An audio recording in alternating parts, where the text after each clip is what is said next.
Hello students, आप सभी का एक बार फिर से वेलकम है आपके अपने यूट्यूब चैनल ड्रीम क्लासेस पे। तो आज की इस क्लास में हम लोग बायोलॉजी जीव विज्ञान के बुक सॉल्यूशन को पढ़ेंगे। तो सभी बच्चे जुड़ जाइए हमसे।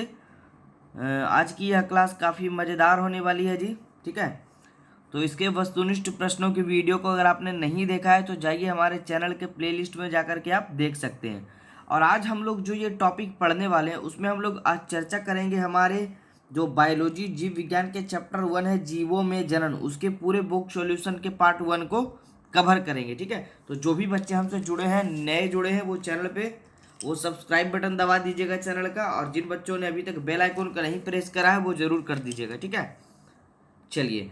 और जिन बच्चों को हमारी ऑनलाइन स्टडी करनी है, हमारे टीम के द्वारा जुड़ना है, ठीक है, उनसे अब वो हमारे लर्निंग ऐप को जाइए प्ले स्टोर में डाउनलोड कर लीजिए। वहाँ पे मिलेगा आपको, कहाँ मिलेगा, प्ले स्टोर में वो मिलेगा हमारा लर्निंग ऐप, उसका नाम है जी ड्रीम क्लासेस। ठीक है, वहाँ से जाइए, आप उसको डाउनलोड करिए और घर बैठे आप अपनी तैयारी को मजबूत कर सकते हैं और अच्छे अच्छे मार्क्स कवर कर सकते हैं। ठीक है, चलिए इस पे बात हम लोग बाद में करेंगे। अभी हम लोग शुरुआत करते हैं हमारे बुक सॉल्यूशन के बारे में।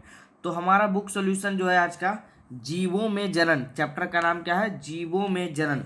तो आज का हमारा सबसे पहला टॉपिक जो लेकर के हम आए हैं वो है कि जीवन अवधि या जीवन काल क्या होता है। ठीक है, जीवों में जनन यानी रिप्रोडक्शन इन ऑर्गेनिज्म। ठीक है, चैप्टर का नाम है। तो पहला टॉपिक क्या है, जीवन अवधि या जीवन काल क्या होता है। देखिए नाम में ही, सवाल में ही देखिए जवाब छिपा है, जीवन अवधि या जीवन काल।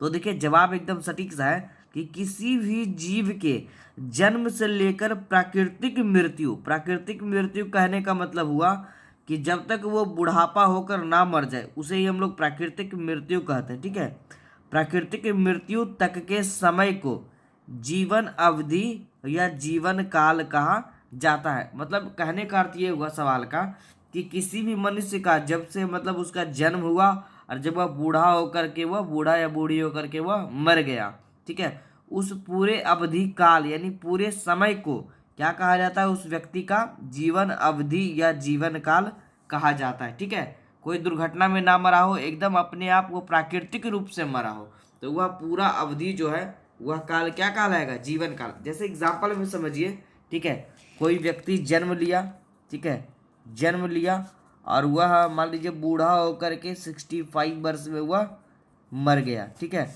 तो उसका जन्म से 1 से लेकर 65 वर्ष का पूरा काल, यही उनका क्या कहलाएगा, जीवन काल या जीवन अवधि। ठीक है, ये कहलाएगा। क्लियर है, तो इस तरह से उसको समझना है। आगे बढ़े, चलिए अगला देखिए। दूसरा जो टॉपिक है वो हमारे चैप्टर से ही रिलेटेड है कि देखिए विवेक हमने करवा दिया, एकदम विवेक कर लीजिएगा इसको। ये बहुत ही शानदार टॉपिक है और एग्जाम में इससे शॉर्ट क्वेश्चन जो है इसका एक बनता है। सवाल है हमारा, जनन क्या है और यह कितने प्रकार के होते हैं। ठीक है, तो चलिए इसकी परिभाषा जानते हैं हम लोग। एकदम नोट्स बनाते चलिएगा सारे बच्चे। और जिन बच्चों को नोट्स चाहिए, इस तरह के हैंड रिटन नोट्स को उनको परचेस करनी है, क्लास 10th की, 11th की, 12th की, वो हमारे हेल्पलाइन नंबर पे कांटेक्ट करिए। वहाँ पर हमारी टीम आपकी मदद करेगी और इसकी मात्र बहुत ही कम फीस में हमारी टीम जो है वो ड्रीम क्लासेस हर बार की तरह नोट्स को प्रोवाइड करवा रही है। ठीक है, सवाल क्या है, जनन क्या है, यह कितने प्रकार के होते हैं। क्लास में एकदम अंत तक बने रहिएगा और वीडियो को लाइक व शेयर ज़्यादा से ज़्यादा करते रहिए ताकि यह वीडियो का लाभ जो है अन्य आपके दोस्तों और भाई बहनों को मिल सके। ठीक है, चलिए जवाब क्या होगा, वह प्रक्रिया जिसके द्वारा कोई भी जीव, ठीक है, समझिए सवाल को समझिए और आंसर को समझिए। जनन क्या है, यह कितने प्रकार के होते हैं। तो जवाब क्या होगा, वह प्रक्रिया जिसके द्वारा कोई भी जीव या जाति अपने ही जैसे संतानों की उत्पत्ति करके वंश की वृद्धि करते हैं, जनन कहलाते हैं। ठीक है, मतलब वह अपने ही जैसे संतानों की उत्पत्ति करते हैं और अपने वंश में वृद्धि करते हैं, मतलब बढ़ोतरी करते हैं। ठीक है, जनन कहलाते हैं। और जनन 2 प्रकार के होते हैं। ठीक है, जनन कितने प्रकार के होते हैं, 2 प्रकार के। पहला हो गया अलैंगिक जनन और दूसरा लैंगिक जनन। ठीक है, अब हम लोग बारी बारी से समझेंगे इसके टॉपिक वाइज को। आगे बढ़ते हैं। एकदम सटीक सा जवाब है जी, एकदम सटीक सा टॉपिक है, समझते जाइएगा। ठीक है, और नोट्स के लिए हमारे कॉन्टैक्ट नंबर पे ज़रूर संपर्क करें। अगला हमारा टॉपिक इसमें है, देखिए 2 प्रकार के होते हैं। अब हम लोग जानेंगे क्या क्या होते हैं और इसको अच्छे से समझते चलेंगे। देखिए जनन 2 प्रकार के होते हैं। पहला क्या होगा, अलैंगिक जनन। ठीक है, हमने पढ़ा अभी अलैंगिक जनन, लैंगिक जनन।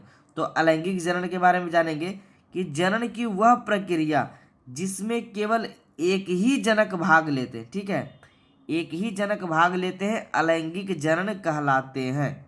जैसे में आप समझिए एग्जाम्पल में, कवक हो गया, प्रोटोजोआ हो गया, शैवाल हो गया, बैक्टीरिया हो गया इत्यादि। ठीक है, तो इन सब सारे जो ये हैं कवक, प्रोटोजोआ, शैवाल, बैक्टीरिया, ये सब अलैंगिक जनन के उदाहरण हैं। ठीक है, तो सब अगर आपसे सवाल में पूछे कि प्रोटोजोआ किस प्रकार के जनन करते हैं तो अलैंगिक जनन, शैवाल किस प्रकार के करते हैं तो अलैंगिक जनन, या अगर पूछ दे सवाल कि अलैंगिक जनन के कुछ एग्जाम्पल दीजिए जो कि करते हैं, तो बैक्टीरिया, शैवाल, प्रोटोजोआ और कवक। 4 याद रखिए, इससे बाहर आपको एग्जाम में नहीं पूछा जाएगा। ठीक है, चलिए, और दूसरा इसी में पढ़ना है हमें, लैंगिक जनन क्या होता है। बहुत सारे बच्चों के मन में डाउट चल रहा होगा, सर अलैंगिक तो जान गए, लैंगिक क्या होगा। तो लैंगिक में जानेंगे कि वैसे जनन या वैसा जनन जिसमें 2 जनक, 2 जनक कहने का अर्थ हुआ नर तथा मादा, यानी स्त्री व पुरुष भाग लेते हैं, लैंगिक जनन कहलाते हैं। क्लियर है। ठीक है, अब एग्जाम्पल में समझिए कि सभी बहुकोशिकीय पौधे, क्या सभी बहुकोशिकीय पौधे, जंतुओं तथा मानव में क्या होता है, लैंगिक जनन होता है। क्योंकि मानव में नर व मादा भाग लेते हैं, जंतु में भी नर व मादा, और सभी बहुकोशिकीय जीव में भी 2 जनक भाग लेते हैं। तो सिंपल में याद रखना है कि वैसा जनन जिसमें 2 जनक नर व मादा भाग लेते हैं लैंगिक जनन कहलाते हैं, और जिसमें केवल 1 जनक भाग लेते हैं वो अलैंगिक जनन कहलाते हैं। क्लियर है। 2 टॉपिक को आप अच्छे से सटीक से एकदम क्लियर कर लीजिए, आपका 3 से 4 नंबर एग्जाम में क्लियर हो जाएगा। ठीक है, चलिए अब देखिए तीसरा सवाल बेहतरीन सवालों में से एक है, जो कि हर बार बोर्ड एग्जाम में इससे रिलेटेड क्वेश्चन आपको देखने को मिल सकता है। तो एकदम सटीक सा जवाब को अच्छे से समझिएगा और जवाब को पढ़ लीजिएगा। देखिए सवाल हमारा 3 नंबर कह रहा है कि अलैंगिक जनन से उत्पन्न संतानों को, ठीक है, इस ऊपर वाले में बोला ये जिसमें कि केवल 1 जनक भाग ले रहा था, इसमें अलैंगिक जनन, इसके बारे में बोल रहा है कि जनन की वह प्रक्रिया जिसमें केवल 1 ही जनक भाग लेते, 1 जनक वाला। तो इसमें सवाल अब बोल रहा है हमसे कि अलैंगिक जनन से, यानी जो 1 जनक के द्वारा उत्पन्न संतानों को एक पुंजक या क्लोन क्यों कहा जाता है। अब हम लोग समझेंगे कि इस प्रकार के जनन से जो उत्पन्न संतान होते हैं उनको एक पुंजक या क्लोन क्यों कहा जाता है। ठीक है, चलिए तो देखिए जवाब को लिखिएगा और समझिएगा कि अलैंगिक जनन की क्रिया में केवल 1 ही जनक भाग लेते हैं, हमें पता है, ऊपर हमने पढ़ा है अभी, जिसके चलते उत्पन्न होने वाले संतान जो है आनुवांशिक रूप से समान होने के साथ साथ आपस में भी समान होते। ठीक है, क्योंकि देखिए इसमें माता व पिता तो होते नहीं है, तो 1 ही जनक से यह उत्पन्न होता है, तो अपने अपने उसके क्या बोलते हैं, जनन जो करेगा, ठीक है, उसी के समान वह होगा। और इसीलिए अलैंगिक जनन से उत्पन्न होने वाले संतानों को एक पुंजक या क्लोन कहा जाता है। जैसे कि मान लीजिए कि अभी आप लैंगिक जनन के बारे में समझिए, थोड़ा सा समझिए, उसके बाद आप लोग को आगे हम पढ़ाएंगे। ठीक है, लैंगिक जनन, तो लैंगिक जनन में कितने भाग लेंगे, 2 युग्मक भाग लेंगे, नर व मादा, है ना। तो अगर लैंगिक जनन करेगा कोई भी मनुष्य हो, जीव जंतु कोई भी हो, तो उसका प्रभाव दोनों पे पड़ेगा। या तो उनका संतान जो हो वो नर की तरह दिखेगा, कुछ भाग उसका, और कुछ भाग मादा की तरह, यानी माता व पिता। नर को हम क्या बोलेंगे जी, पिता, और मादा को माता। यानी उत्पन्न होने वाला जो संतान होगा, उत्पन्न होने वाला जो संतान होगा वह या तो कुछ भाग उसका माता पे जाएगा, ठीक है, या कुछ भाग उसका पिता पे जाएगा। मतलब लैंगिक जनन में, लैंगिक ये जो जनन है इसमें माता व पिता दोनों की भागीदारी होगी। ठीक है, दोनों पे यह कुछ भी हो सकता है। लेकिन इस प्रकार के अलैंगिक जनन में उत्पन्न संतान केवल एक पुंजक होंगे, इसीलिए यह एक पुंजक या क्लोन कहा जाता है इसे। क्लियर है। चलिए अब आगे बढ़ते हैं, कुछ और टॉपिक्स को पढ़ते हैं, फिर हमारा टॉपिक आगे बढ़ते चला जाएगा इस तरह से। ये देखिए दिख रहा है, चलिए 1 मिनट वेट करिए,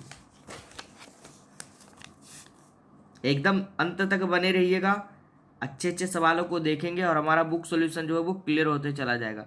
देखिए चौथा सवाल, ये बार बार एग्जाम में पूछता है, तो एकदम नोट कर लीजिए। सवाल हमारा है, देखिए, अलैंगिक तथा लैंगिक जनन में अंतर को स्पष्ट करें। 3 नंबर का सवाल एग्जाम में कन्फर्म बनेगा जी, ठीक है। तो देखिए अंतर वाले सवालों को आपको कैसे लिखनी है एग्जाम में। एक तरफ आप लोग अलैंगिक जनन लिखिए, एक तरफ आप लोग लैंगिक जनन लिखिए। और इसमें हम लोग पहले में जानेंगे, अभी हमने परिभाषा में भी पढ़ा कि अलैंगिक जनन में केवल एक जनक भाग लेते हैं, और लैंगिक में हमने पढ़ा कि लैंगिक जनन में केवल, या लैंगिक जनन में 2 जनक भाग लेते हैं, नर व मादा दोनों। तो एक अंतर तो दोनों में यही हो गया, परिभाषा ही इसका। अब देखिए इसमें भी हमने पढ़ा था अभी कि इसमें नर तथा मादा युग्मक भाग नहीं लेते हैं। क्यों नहीं लेते? क्योंकि इसमें सिर्फ एक जनक होते हैं। और इसमें नर तथा मादा युग्मक भाग लेते हैं क्योंकि इसमें 2 जनक होते हैं लैंगिक में। क्लियर है? और तीसरा टॉपिक इसमें जानना है कि अलैंगिक जनन से उत्पन्न होने वाले संतान जनकों के अनुरूप होते हैं। ठीक है, जनकों के अनुरूप मतलब उन्हीं के रूप के होते हैं। लेकिन लैंगिक जनन से उत्पन्न होने वाले संतानों में मिश्रित गुणों का समावेश होता है, जैसा कि हमने अभी बताया देखिए इस टॉपिक में। ठीक है, क्योंकि लैंगिक जनन में जब होगा तो वह संतान जो उत्पन्न होगा उसका कुछ भाग माता से भी मिलेगा, कुछ भाग पिता से भी मिलेगा। ठीक है, कुछ गुण इसका माता पे जाएगा, कुछ गुण पिता पे जाएगा, यानी यह मिश्रित हो जाएगा लैंगिक जनन वाला।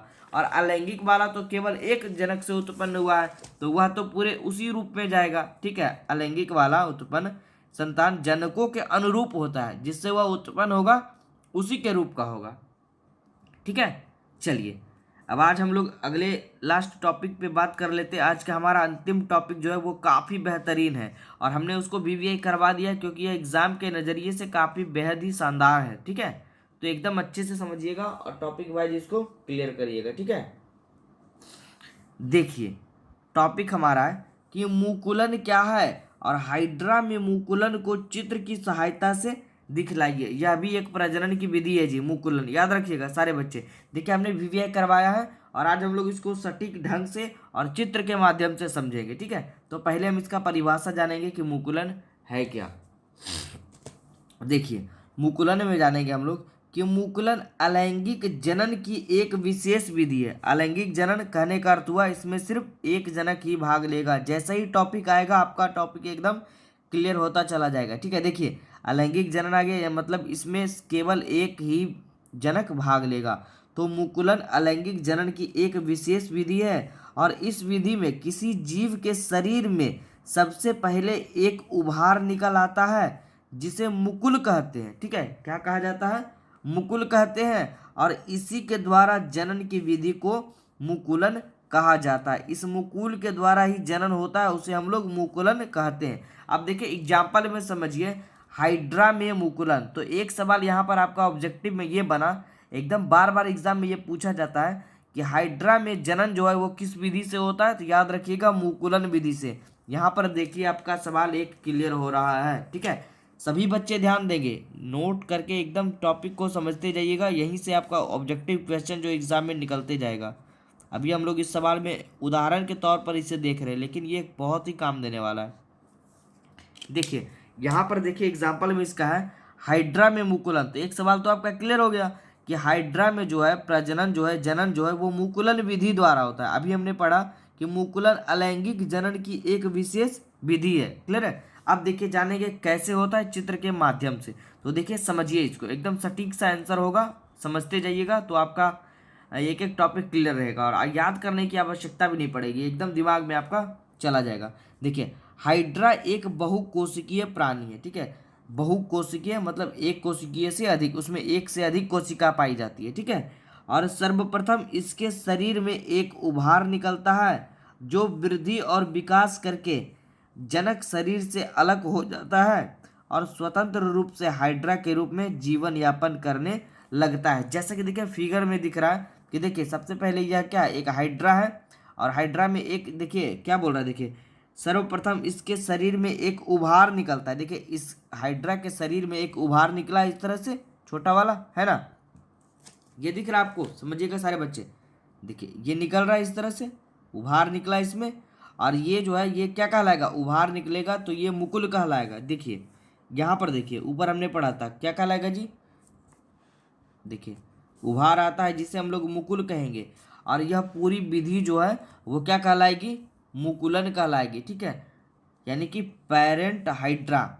और ये उसका माउथ हो जाएगा और ये ऊपर वाला जो भाग होगा वो संस्पर्शक कहलाएगा, ठीक है। और फिर देखिए जब ये पहली प्रक्रिया के बाद इस तरह से यह बड़ा होगा और फिर उसके बाद यह लास्ट में यह अलग हो जाएगा और यह अलग संतति का निर्माण कर लेगा, ठीक है। और यहाँ पर हमने लिख दिया फिगर, यानी बर्डिंग इन हाइड्रा, यानी हाइड्रा में प्रजनन, ठीक है, मुकुलन विधि द्वारा। तो ये हमारा फिगर हो गया। अगर फिगर के माध्यम से एग्जाम में आपसे पूछ दें कि हाइड्रा में मुकुलन विधि को चित्र की सहायता से दर्शाइए तो एकदम इजी सा जवाब भी इसका है, ठीक है। इसमें क्या बोलना है कि हाइड्रा एक बहुकोशिकीय प्राणी है और सर्वप्रथम इसके शरीर में एक उभार निकलता है, इस तरह से उभार निकलता है और जो वृद्धि और विकास करके जनक शरीर से अलग हो जाता है। ये उभार निकला, फिर यह वृद्धि किया, इतना बड़ा हुआ और बड़ा होने के बाद फिर इस तरह से इससे यह अलग हो गया और एक अलग संतति व हाइड्रा का निर्माण कर दिया, ठीक है। तो एकदम सटीक सा जवाब हो गया आपका, एकदम फिगर भी आपके दिमाग में चला गया होगा और हमने टॉपिक को भी बता दिया। ये ऊपर वाला भाग संस्पर्शक कहलाता है और ये इसका माउथ कहलाता है, ठीक है। और इस विधि को, इसको क्या कहते हैं, मुकुल, इसको कहते हैं जी मुकुल। और इस विधि को, पूरी विधि को क्या कहेंगे, मुकुलन। क्लियर है? चलिए, तो आज की इस छोटी सी क्लास में इतना ही रहने देते हैं और मुझे उम्मीद है कि आप सभी बच्चे को यह क्लास काफ़ी पसंद आया होगा। तो वीडियो को लाइक करना ना भूलें और इस तरह के बुक सॉल्यूशन के लिए हमारे टीम ड्रीम क्लासेस से जुड़े रहें। आपको यूट्यूब के माध्यम से हम ऑनलाइन शिक्षा देते रहेंगे, ठीक है। तो चलिए मिलते हैं अगले क्लास में। और जिन बच्चों को लर्निंग ऐप से क्लास ज्वाइन करनी है वो लर्निंग ऐप को डाउनलोड करके हमारे क्लास को ज्वाइन कर सकते हैं। और हैंड रिटेन नोट्स के लिए संपर्क करें हमारे व्हाट्सएप नंबर पे या कॉन्टैक्ट नंबर जो आपको स्क्रीन पे दिख रहा है, ठीक है। तो चलिए मिलते हैं अगले क्लास में और भी मज़ेदार क्लासेस के साथ में। तो बने रहिए ड्रीम क्लासेस के साथ।